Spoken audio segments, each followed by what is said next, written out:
yang menyangkut hal itu adalah ada hal yang perlu kami informasikan juga, yaitu nanti kalau ada pertanyaan boleh, tapi kami jelaskan dulu ada 4 poin. Bahwa yang berkaitan dengan mekanisme restoratif justice yang diajukan oleh klien kami Rismon Hasihol Ansyaripar, hampir 3 minggu lalu pernah juga mengajukan permohonan informasi publik di KIP Pusat. Dan pada tanggal 9 kemarin kami sudah cabut itu. Kami sudah cabut permohonan itu. Permohonan itu adalah menyangkut Pak Gibran Raka Buming Raka tentang yang masalah administrasinya di Dikdasmen. Dan itu secara resmi pada tanggal 9 kemarin juga sudah dicabut dan sudah ada keputusannya juga yang seperti yang saya pegang ini. Saya bacakan: menetapkan menerima permohonan pencabutan permohonan penyelesaian sengketa informasi publik. Menetapkan pencabutan permohonan penyelesaian sengketa informasi publik. Ketiga, memerintahkan kepada panitera untuk mencoret permohonan sengketa informasi publik nomor perkara 042 dan seterusnya. Jadi itu 2 poin. Kemudian masih ada 2 poin lagi dari saya biar tuntas, karena Anda juga sudah menunggu saya lama. Poin ketiga adalah saya sampaikan, nanti rekanku Andi akan menambahkan barangkali ya. Rekan-rekan sekalian,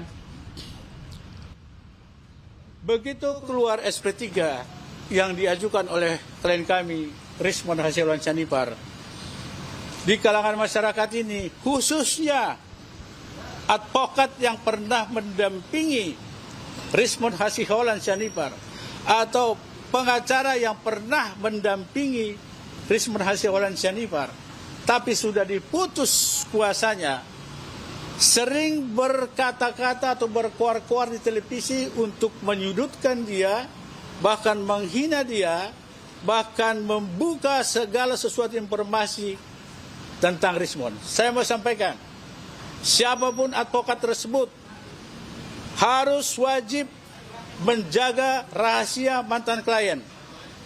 Saya sebut saja ada 2 ketentuan yang harus diperhatikan oleh saya sebut rekan-rekan tersebut agar tidak sembarangan lagi membicarakan klien kami Rismon Hasihol Ansyaripar sejak diterimanya SP3 ini.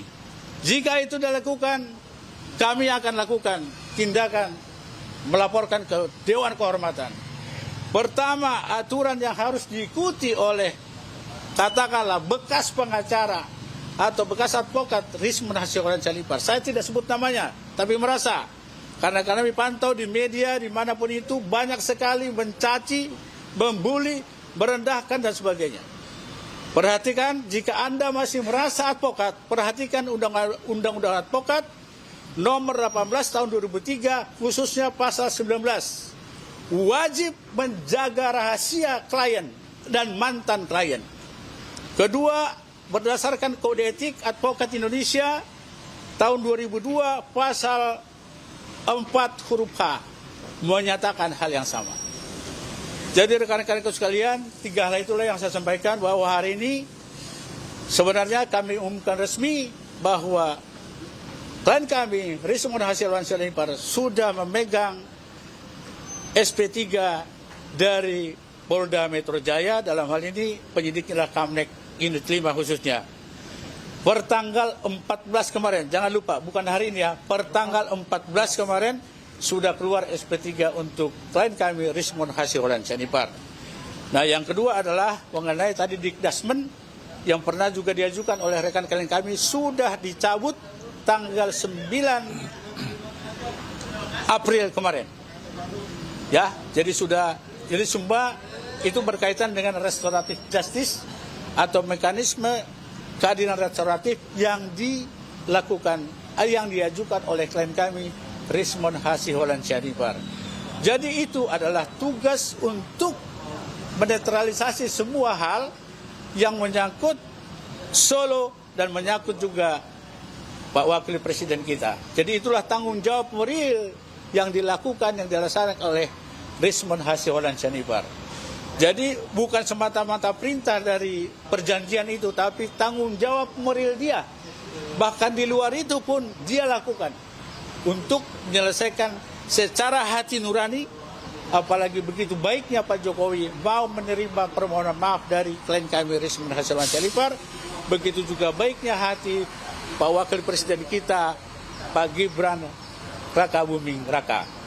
Oke, yang ketiga tadi, para advokat tolong diperhatikan. Jika Anda masih merasa advokat, officium de bile, perhatikan kode etik advokat. Jangan menyebut-nyebut nama klien saya lagi.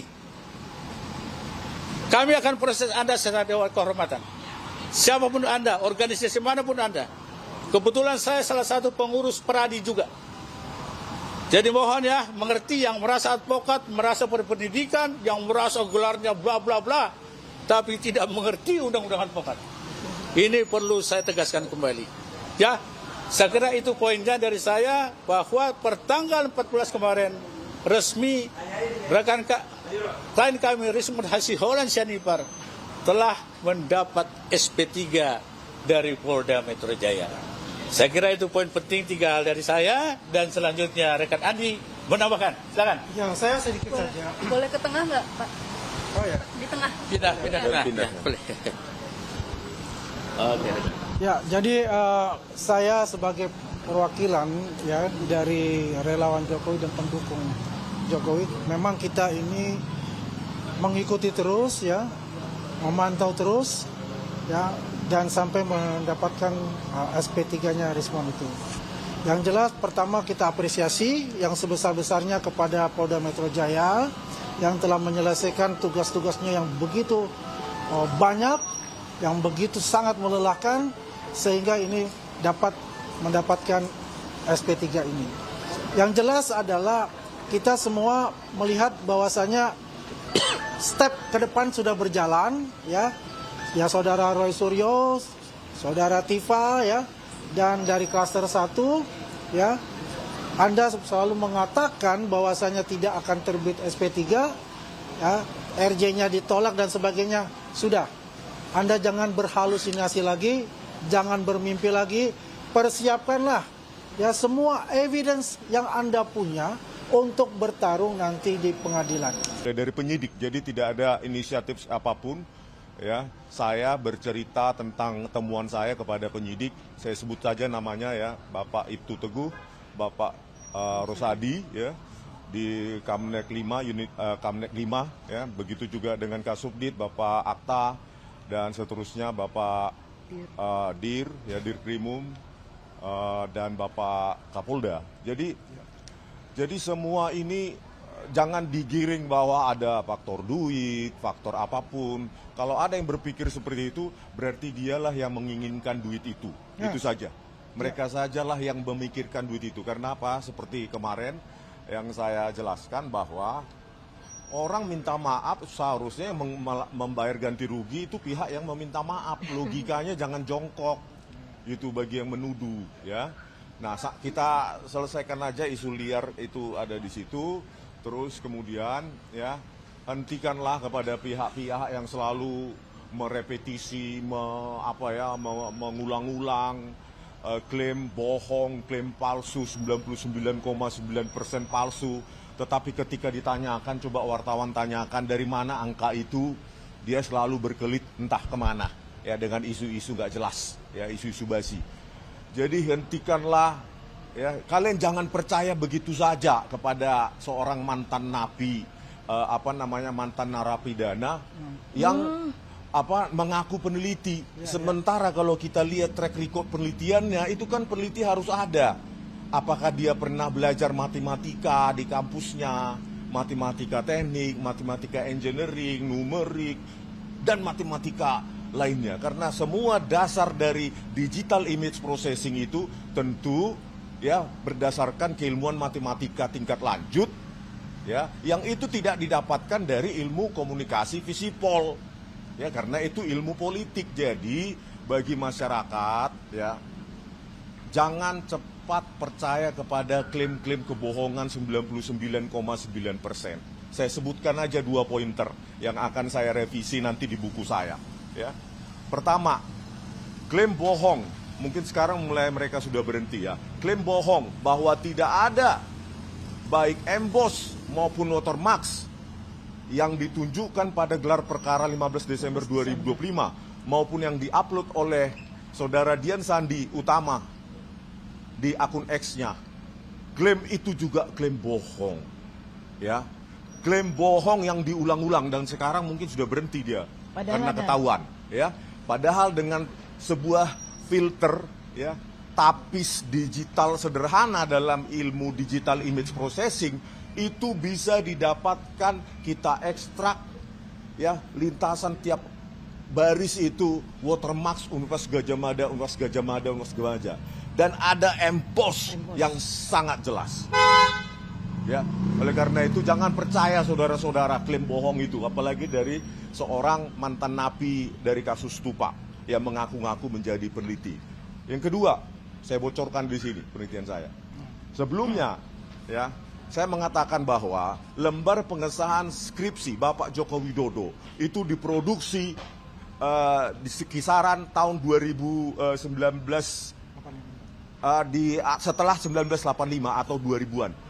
Karena penelitian saya hanya membandingkan font Times New Roman dengan apa yang ada pada lembar pengesahan skripsi.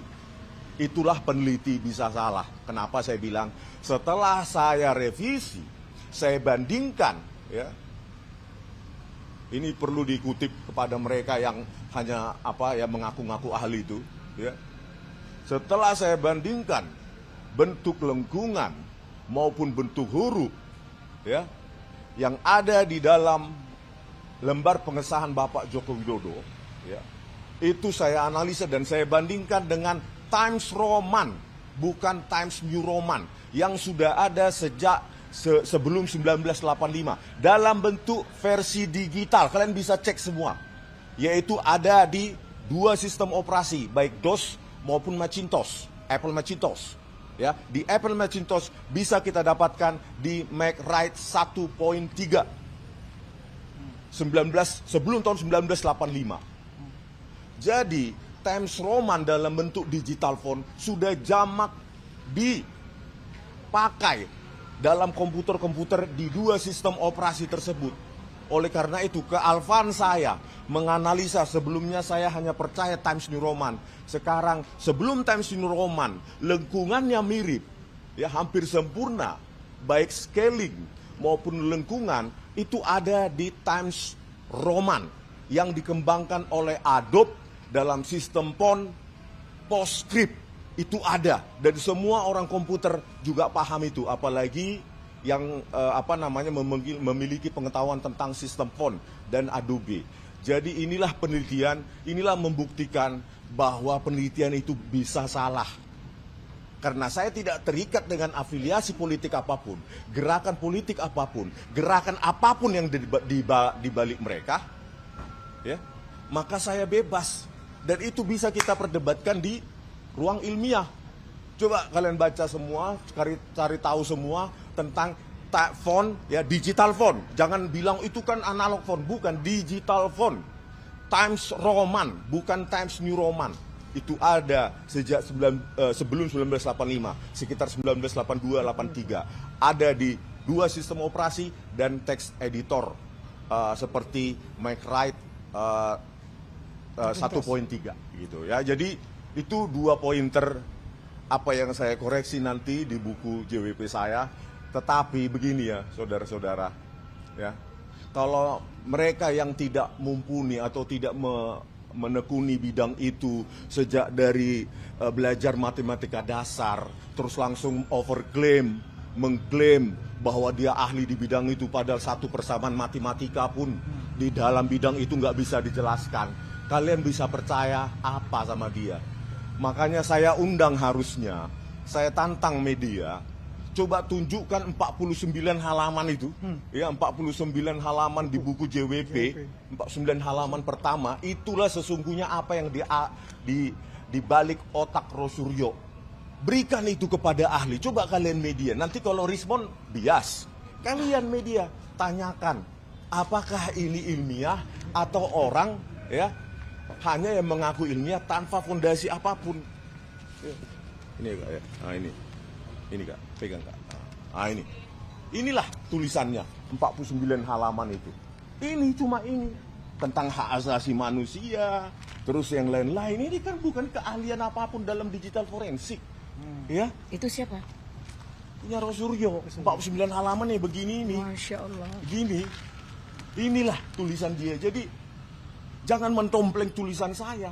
Terus seolah-olah sekarang seperti ada kontrak, seperti semacam okultisme.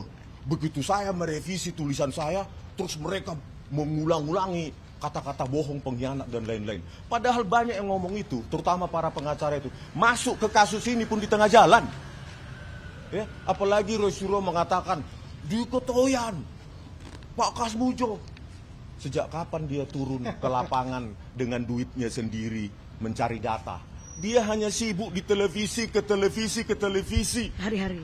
Di Jakarta. Untuk apa? Popularitas dan duit. Bayangkan 3 kali 700.000, 2 juta. Itu yang dia dapatkan. Gitu loh. Dia nggak pernah cari data satu hari pun. Bagaimana dia mengklaim temuan orang. Terus mengatakan apa yang saya temukan langsung seperti temuannya. Oleh karena itu inilah saudara, kalian baca ini atau saya kasih. Ini kalian kasih ke peneliti coba. Ada banyak peneliti di Universitas Negeri maupun Jakarta. Inilah kalian kasih, inilah sebenarnya Rosuryo. 49 halaman ini. Ini. Jadi karena tercover dengan tulisan saya 480 halaman, jadi seperti inilah. Iya. Seolah-olah tebal padahal ya cuma ini. Jadi ya. Jangan hanya karena banyak orang mengelulukan, pejuang kebenaran, pejuang apa? Akuin aja ini 49 halaman ini. Apakah penelitian ilmiah? Itu, ya. Jadi nanti ya kalau memang apapun yang terjadi, tentu banyak ahli, pakar di bidang digital image processing, digital forensik dan lainnya akan menguliti siapa sebenarnya Rosuryo, bukan saya. Mungkin kan gitu. Ya. Jadi ya bertanggung jawablah pada tulisan Anda, bertanggung jawablah pada klaim Anda sebagai peneliti, karena itu kasusmu, ya, bukan kasus saya lagi, ya. Saya berpendapat bahwa peneliti bisa salah. Kalau Anda yang mengaku peneliti nggak bisa salah, ya terserah, itu urusanmu, ya, gitu ya. Ini yang dari Bapak ini. Ini dari Elida mungkin tambah dulu dikit ya. Ada tambahan dari baru nanti. Sebentar, ada tambahan tuh sebentar. Ya, Oke, sebentar kita ya. tambahkan. Pertama terima kasih Pak Jamada Girsang, seorang pengacara yang luar biasa membela kliennya sehingga menyelesaikan perkara kliennya hari ini diumumkan SP3. Alhamdulillah. Dan Pak Andi Aswan yang mendukung kita selalu. Saya hari ini juga akan mengumumkan ada SP2HP untuk Kozinudin dan Rosuryo atas penghinaan, pencemaran nama baik terhadap klien saya, Egy Sujana. Dia berkoar-koar, selalu berkoar-koar bahwa siapa yang melaporkan dia tidak akan diproses. Hari ini insya Allah ini akan diproses. Dan saya akan membuat laporan setelah SP2HP ini terbit, saya akan proses yaitu gugatan etik terhadap advokat bernama Kozinudin yang abuse of power. Ini buktinya hari ini. Saya terima kasih kepada pihak kepolisian yang walaupun dia marah, walaupun bertengkar kita, tapi dia tetap profesional untuk membantu perkara kami. Apresiasi kepada pihak kepolisian yang membantu kami sampai saat ini. Jadi jangan selalu merendahkan orang, jangan selalu menghina orang, bahwa apa yang kalian tabur itu yang akan kalian tuai. Saya sampai ke ujung semut pun, ke lubang semut pun saya proses Kozinudin bersama Rosuryo dengan perkara klien saya Egy Sujana. Ini SP2HP-nya, ya. Mudah-mudahan perkembangan perkara ini akan berjalan dengan baik, insya Allah. Ada tambahan tentang SP? Oke, ada pertanyaan 1, 2? Ya, cukup. Silakan. Pak Risman minta penegasan dengan terbitnya SP3, artinya kan sudah terlepas dari semua tuntutan. Kalau kedepannya abang sendiri ini akan keluar ataupun bisa dalam konteks stop, tidak terlibat lagi dalam perkara kasus ini, atau justru ikut berjuang untuk melawan pihak-pihak yang masih memperkarakan masalah ijazah Joko Widodo. Itu gimana, Pak? Jangan melawan lah ya. Artinya gini, kalian mau nggak ada orang yang mengaku, mengklaim, mengetahui, menjadi pakar di bidang sesuatu, tapi sebenarnya dia satu mata kuliah pun tentang itu dia tidak pernah menempuhnya. Nanti ada lagi orang semacam dia buat keributan lagi. Media mungkin senang, tapi apakah ini senang untuk negara kita? Ya, jadi bukan melawan, tetapi saya akan membantu pihak kejaksaan untuk menelanjangi siapa sebenarnya Roy Suryo itu, gitu loh. Ya, jadi sebenarnya tanpa saya pun gampang kok, ya, tanpa saya. Kenapa? Saya bilang, ya 49 halaman ini ya kalian lihatlah, ya. Nggak ada satupun yang ilmiah. Klaim bohong 99,9% palsu itu kan kebohongan yang terus diulang-ulang sehingga publik itu percaya. Oh, Roy Suryo itu researcher, peneliti. Sejak kapan sih dia mengklaim dirinya peneliti? Sebelum kasus ini? Coba lihat jejak digitalnya. Jangan sampai publik percaya 99,9% itu palsu dan dipercaya itu keluar dari pendapat pakar. Sementara si pakar yang mengaku si pakar ini ngambil mata kuliah dasar tingkat mata kuliah aja, ya, tentang integral, diferensial dan lainnya yang dasar aja, itu nggak tahu, nggak pernah. Padahal itu terimplementasi dalam ilmu digital image processing. Makanya ketika kalian tanya tentang 49 halaman, dia pasti menghindar. Tapi kan bukan begitu caranya nanti di pengadilan. Dibandingkan berapa halaman? 486. Jadi bukan begitu nanti di pengadilan. Memangnya bisa menghindar dengan segala macam tuduhannya. Dia akan dicecar, gitu loh. Oleh karena itu, pembohongan publik yang terus diulang-ulang seolah-olah dia dewa yang tidak pernah salah. Ya. Sekali lagi saya ungkapkan, dia dewa yang tidak pernah salah, pakar yang paling pakar se-Indonesia. Ya. Dan itu dipercaya publik. Menurut kalian, benar nggak seperti itu? Kita bukan masalah benci atau tidak benci, tetapi tempatkan hasil penelitian itu di ruang penelitian. Siap nggak? Atau Roy Suryo saya tantang, 2 aja, nggak usah dibawa cheerleadernya, 2 orang aja. Di apa? Di sebuah podcast atau di televisi, 2 orang aja, gitu loh. Ya biar jangan ngelantur, tapi kan mungkin itu udah waktu agak genting ya kan. Nanti ada tim sorak lagi. Jadi oleh karena dan saya sudah mengisi ya BAP saksi mahkota terhadap Roy Suryo dan Bu Tifa. Ya, hanya 2 orang. Bang, pihak sebelah tadi mengatakan alasan abang mau SP3 ini karena takut ijazah Jepang dibahas. Itu kan masih laporan. Tidak, itu masih laporan. Ya. Iya, masih laporan. Roy Suryo ini kan selalu dia kalau sudah ini suruh matian. Punya bukti apa sih dia? Sekarang urusin kasus. Urusin kasusmu, urusin dirimu. Jangan hindari 99,9% itu klaim yang sudah mungkin berapa ribu kali diulang-ulang di televisi dan di podcast. Coba Sejuta bayangkan. kali nggak? Pernah nggak wartawan menanyakan, itu apa sih klaim 99,9% palsu itu? Itu kan numerik. Tahu nggak arti numerik? Itu keluaran dari metode. Bukan kualitatif loh 99,9% itu. Itu loh. Kalau kalian baca buku saya di buku JWP, nggak ada 99,9% palsu. Ya. Ada 80-an, ada 90-an, ada 70-an. Begitulah numerik yang bisa dipertanggungjawabkan. Itu loh. Dan itu harus dipertanggungjawabkan 99,9% palsu itu dengan modal berapa tadi? 49 halaman. Kalian proaktif dong, jangan. Saya kira media maupun YouTuber itu yang kalau kalian yang netral ya, proaktif tanyakan, minta dari saya 49 halaman itu ditanyakan, diwawancarai ahli lain. Jangan hanya karena media darling ya, viewsnya banyak langsung digerubung ya. Jadi kalian juga bertanggung jawab untuk memberitakan yang normal, perbandingan antara A dengan B. Dengan menganalisa. Apalagi ya saya sangat menyayangkan ya Pak Roy Suryo seringkali mengolok-olok saya, membelok-belokkan nama saya. Tolonglah itu, terutama media mainstream itu ditiadakan gitu loh. Karena banyak yang nonton di anak-anak ya, oke ya. Oke. Nanti tambahkan. Besok lagi besok. Udah mau pulang. Cukup lah. Apa pertanyaannya? Atau selalu membahas ijazah Bang Risma, surat kematian dan lain-lain. Apakah karena tidak ada alasan lain? buat Tidak ada alasan lain. Itu kepanikan itu. Ya. Jadi udah cukup ya. Jadi itu hanya Itu karena kepanikan. kepanikan. Kita tidak ini. Rekan-rekan, Oke, saya tunjukkan ya. Anda boleh saksikan. Inilah SP3. penghentian penyidikan untuk Nah, harus. boleh. Oke. Ya. Halaman berikutnya biar jelas.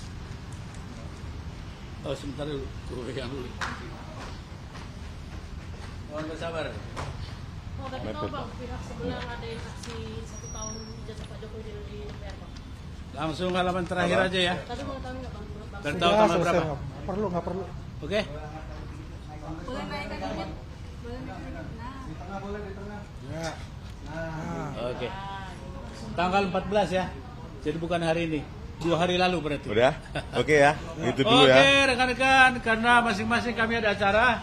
Oke. Oke. Ya, oke. Terima kasih. Thank you. Selamat malam. Kasih Bang, ya. Terima kasih.